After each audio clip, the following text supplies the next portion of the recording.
So just a little bit more here of our section 2.5, and that's linear models. So there's quite a few different application problems that deal with something that is linear. So notice we have a little line here. Understand that when you're able to use a linear function to describe kind of a situation, the slope of what the graph would look like for that function is, okay, it's going to be long, is the rate of change. Okay, so we've talked already, slope is rate of change of one quantity. So one of the things that we're talking about, one of the units, with respect to another. With respect to another. So slope is always, something per something. And so there's always two somethings that we're dealing with. So we're going to take a look at an example. An insurance company purchases an SUV for its employees. The original cost is $30,500. But as we know, the cars depreciate over time, their value. And that happens over the course of 5 years. And in 5 years, it will have a value of $10,300. So by saying that it depreciates linearly, that just means that the slope of the depreciation is constant. So basically, it's losing the same amount of money every year, which makes it easy because that's what we know how to do. So when it asks for the rate of depreciation, it's just asking for the slope. So basically you want to think about over time, because we're talking about time and value. So over time, and so I'm kind of looking at a couple different numbers here, but in the beginning, when time is 0, when t equals 0, the car's worth is $30,500.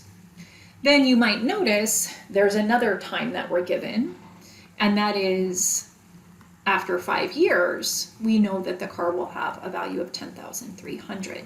So the biggest thing to see is that this creates two different points, which is how we kind of like to see slope. So we have 0, 30,500, and we have 5, 10,300. Okay, so because of the comma in the point, maybe I'll take out that other comma just to not confuse people. Oop, there we go. So those are our 2 points here. That's the information that we have. But from 2 points, we can find the slope. We're just going to take ourselves back to the slope formula, which tells us that we're going to do y2 minus y1. Feel free to pause and see if you can get it on your own first. Remember, that's always going to create more connections in your brain than just copying what I have. And then 5 minus 0. So notice, we have the points, the values of the x and y are underneath each other. Okay, so in doing this, you can do it on your calculator if you want. You find the difference in the numerator and then divide it by the difference in the denominator, and you should get this. So this is the number that you get. You want to understand that what that means is that it's a depreciation of $4,040 per year. Okay, I'm not adding the negative to that sentence, that thing I just wrote, because I put depreciation. So by putting depreciation, that's telling me that it's negative instead of an appreciation, which would be telling me that it's, going up, that it's appreciating in value. Okay, a linear model that describes basically the value of this. So remember, all we need to find a linear model is the same thing that we need to find the equation of a line. We just need a point on the line, and we need the slope of the line. But we have the slope of the line. We just found it. It is the negative 4040. And yes, I am using the negative value here because I'm creating a linear model. I'm not talking about it in a real world capacity right at this moment. I can pick either point. I love points that have 0 in them. They're typically making my life easier, so I'm going to go ahead and do that point. And then, you know, it says this over here. Don't get hopefully confused by the fact that time is between 0 and 5, but basically they're just saying when the car is made and sold or whatever, it's the time starts and that's 0. And then every year that passes, we have another year. They're basically saying that after 5 years, they get rid of it. That's what it says. I don't get rid of my cars after 5 years. You probably don't either, but they do. So notice that we can use point slope form here. We can also think about the fact, so I'm going to say the value at, I'm going to use V, the value at any time, so the value as a function of time, is still this idea of mx plus b. Remember, we found our slope already, negative 4, 0, 4, 0. Remember as well that b is the y-intercept of the graph of whatever this thing is supposed to look like. But also remember that it's the value when your independent variable is 0. So when t is 0, I used x. I need to use t.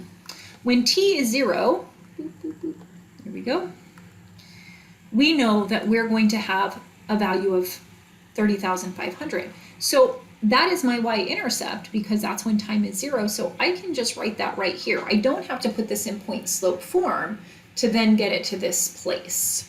So do understand that. So notice that m is just a number, b is just a number, and instead of x, I'm using t because we're talking about time. So we're just writing it in a slightly more real world capacity. But that's all we need. So if you want, I'm just going to write what I said, when t equals 0, that's when we have that value. That's why that value sits there. It's our y-intercept. Okay. And then the last thing that we're being asked to do is just what is the value of the car at the end of the 3rd year? So questions like that are typically asked because they want you to use that model that you just created that we have here. There we go. So it's just asking us to use that model in some situation. So the end of the 3rd year would be when t equals 3. And so it's just a plug and chug, as we say. It's asking us to find v of 3. And that simply means, of course, replacing our t with a 3 and then seeing what we get. So feel free to go ahead and do that, see if you can get the correct answer, and then unpause and see if you're right.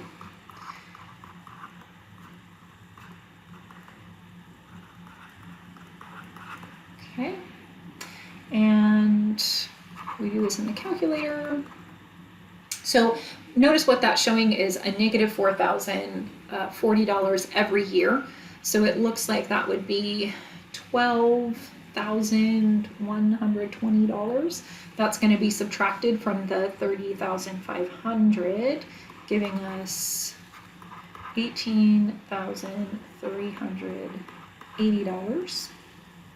So we can then answer the question by saying the value is $18,380.